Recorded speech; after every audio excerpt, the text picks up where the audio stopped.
Okay တက် info ကနေပြီးတော့ကျွန်တော်ဒီနေ့ပြန်လဲပြီးတော့ကြိုဆိုပါတယ်ဒီနေ့မှာတော့ကျွန်တော်ပထမ episode 1မှာက Windows 11တင်ဖို့ bootable stick တစ်ချောင်းပြုလုပ်နေကိုကျွန်တော်ဗီဒီယိုဖိုင်တင်ပေးထားပြီဒီနေ့ episode ကျွန်တော်2ပေါ့နော်ကျွန်တော်ကိုယ့်ရဲ့အိမ်မှာရှိရဲ့ laptop ပဲဖြစ်ဖြစ် desktop ပဲဖြစ်ဖြစ်ကို Windows 11တင်မယ်ပေါ့နော်တင်မယ်ဆိုတော့ကျွန်တော်တို့ episode 1မှာဒီ Windows 11တင်ဖို့memory stick တစ်ချောင်းပြုလုပ်ပုံတင်ပေးပါပြီပေါ့ဒီဗီဒီယိုမှာတော့ကျွန်တော် Windows 11ကိုအစအဆုံးတင်မှာဖြစ်တဲ့အတွက်ကြောင့်ကိုယ့်အိမ်မှာရှိတဲ့ laptop ပဲဖြစ်ဖြစ် desktop ပဲဖြစ်ဖြစ်ပေါ့အကုန်တင်လို့ရတယ်ကျွန်တော်ဒီနေ့တင်မဲ့ laptop လေးကတော့ကျွန်တော်ကတော့ Asus VivoBook Go 14ပေါ့နော်ဒီကောင်လေးကိုကျွန်တော်တင်မယ်တင်ဖို့ stick တစ်ချောင်းရှိမယ်နော်ကျွန်တော်ဒီမှာအဲ့ဒါဆိုရင်ကျွန်တော် Asus VivoBook Go 14ကိုကျွန်တော်တို့တင်တာကနှစ်ခုရှိတယ် BIOS setting ဝင်တာရှိတယ်boot menu ပေါ့နော်ကျွန်တော်ကတော့ boot menu တစ်ခါဝင်မှာဖြစ်တယ်ဒီမှာဆိုရင်ကျွန်တော်ဒီကိုယ့်ရဲ့ဖုန်းတစ်လုံးနဲ့ပေါ့နော် Asus VivoBook Go 14 boot menu key ပေါ့နော်အဲ့လိုမျိုးလေးရှာလိုက်ရင်ကျွန်တော်ဒီမှာကြာလာတယ်ပေါ့နော်ကြာလာဘာကြာလာလဲဆိုတော့ဒီမှာ boot menu ကတဲ့ usually ESC လို့ပြောတယ်ပေါ့နော်ဟို BIOS setting နဲ့ဝင်ချင်တယ်ဆိုရင်ကျွန်တော် app 2ပေါ့နော်အဲ့ဒါကြောင့်မို့ကျွန်တော် ESC နဲ့ကျွန်တော် boot menu ကိုခေါ်ပြီးတော့တင်မယ်ပေါ့ကိုယ့်ရဲ့ set ကတော့ set တစ်လုံးနဲ့တစ်လုံးတူမှာမဟုတ်ဘူးကို set ရဲ့ model ကိုရိုက်ပြီးတော့ boot menu key တွေ BIOS key တွေရှာလိုက်ပြီးတော့ကျွန်တော် Windows တင်လို့ရမှာနော်ကျွန်တော်ရဲ့ set က Asus VivoBook Go ဖြစ်တာကြောင့်အဲ့ကြောင့်မို့ကျွန်တော်တင်မှာဖြစ်တဲ့အတွက်ကို set ရဲ့မှာကျွန်တော်ဒီမှာ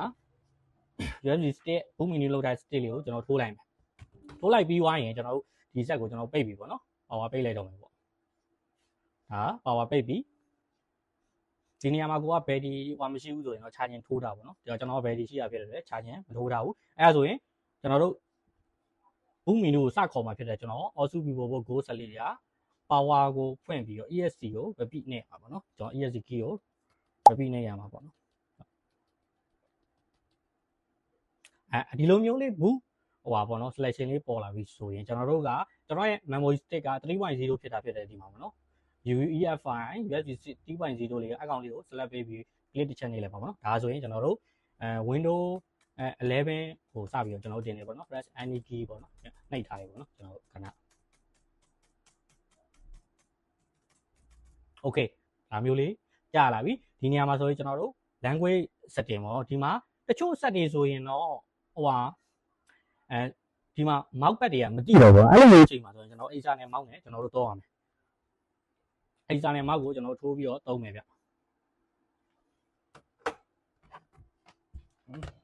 ဒီ set က Acer နဲ့ mouse မပါဟိုဟာ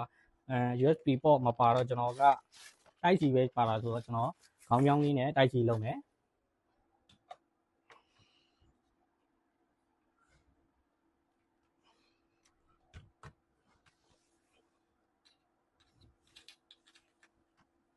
โอเคအဲ့ဒါဆိုရင်ကျွန်တော်တို့စပြီးတော့တည်ပြီပေါ့နော်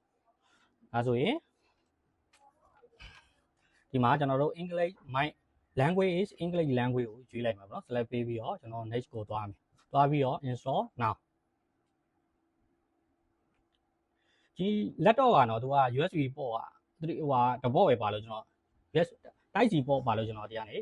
hack နဲ့ပြောင်းတာပေါ့နော်ဒီမှာအဲ့ဆိုရင်ဒီမှာကျွန်တော်တို့က Windows 11 Home ကိုလိုချင်တဲ့ဟာကိုတုံးပါနော်ကျွန်တော်တို့ကတော့ Home တင်တယ်တော့အများသောအားဖြင့်က Windows 11 Pro ကိုကျွန်တော်ရွေးလိုက်တယ်ရွေးလိုက်ပြီးသွားရင်ကျွန်တော် next ကိုသွားတယ်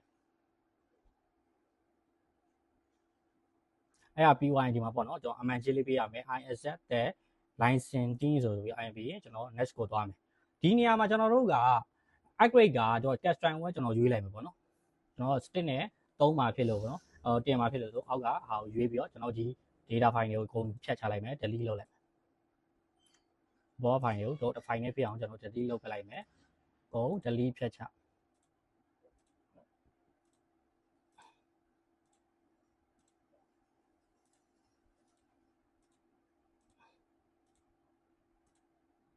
delete ဖြတ်ချလိုက်အဲ့လိုမျိုးတစ် file နဲ့ဖြစ်သွားပြီဆိုရင်ဒီမှာ unlocated ဖြစ်နေပဲဆိုရင် new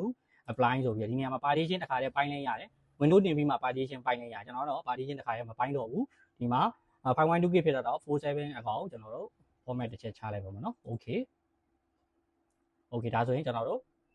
next ကိုသွားလို့ရတယ်ဒါဆိုရင်ကျွန်တော် Windows စပြီးတော့ကျွန်တော် installation လုပ်နေပြီပေါ့နော်ခဏတော့ကြာလိမ့်မယ်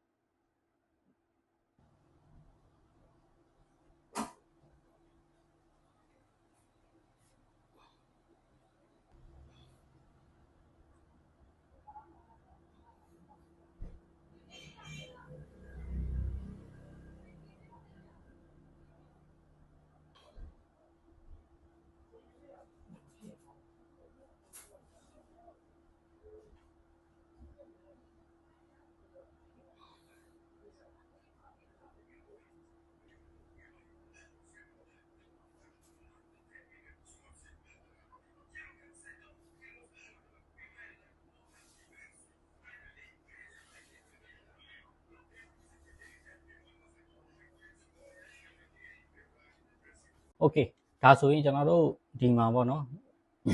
United States ကိုပဲကျွန်တော်တို့ရွေးပြီးတော့ဘာမှလုပ်ကြမလို့ yes ကိုကျွန်တော်တို့ပေးမယ်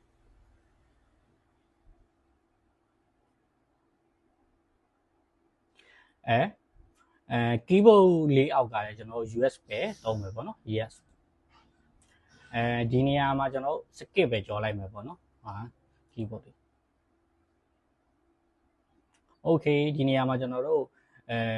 I don't have internet ပဲကျွန်တော်ရွေးလိုက်မယ်ပေါ့နော်ဘယ်လိုဆိုရင် Microsoft account တွေပါနေရှုပ်နေပါအဲ့မှာ enter your name ပေါ့နော်ကိုလက်တော့ကိုပေးချင်တာပေးပေါ့နော်ကျွန်တော်တော့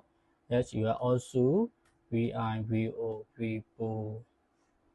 vote ပေါ့နော်ကို14ဆိုပြီးကျွန်တော်ရိုက်ပေးလိုက်မယ်ပေါ့နော်ဒါတော့ကိုနာမည်ကိုကမောင်ဆိုမောင်အောင်ဆိုအောင်ကိုကြိုက်တဲ့နာမည်ပေးလို့ရပါပေါ့ဒီနေရာမှာဒီနေရာမှာတော့ကျွန်တော်တို့ကpassword ကိုတစ်ခါလေးပေးလို့လည်းရတယ်ဒါမှမဟုတ်နောက်မှပဲပေးလို့ရကျွန်တော်ကpassword မှာပေးဘူးဗျအဲဒါဆိုကြော်လိုက်မှာဖြစ်တဲ့အတွက်ဒီနေရာမှာ password ကမထည့်ဘူးကိုကတစ်ခါလေး password ထည့်ခြင်းနဲ့ဆိုဒီနေရာမှာထည့်လို့ရပါပေါ့နော်ကျွန်တော် next ကိုသွားမယ်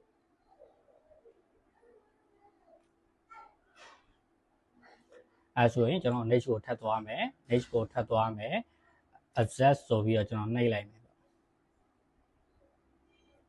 okay just a moment ဆိုပြီးတော့ဖြည့်လိမ့်မယ် hi ဆိုပြီးတော့ခဏနေကျွန်တော်တို့ window getting thing ready for you ခဏလေးတော့ကြာလိမ့်မယ်ပေါ့ဒီအစင်လေးကသူက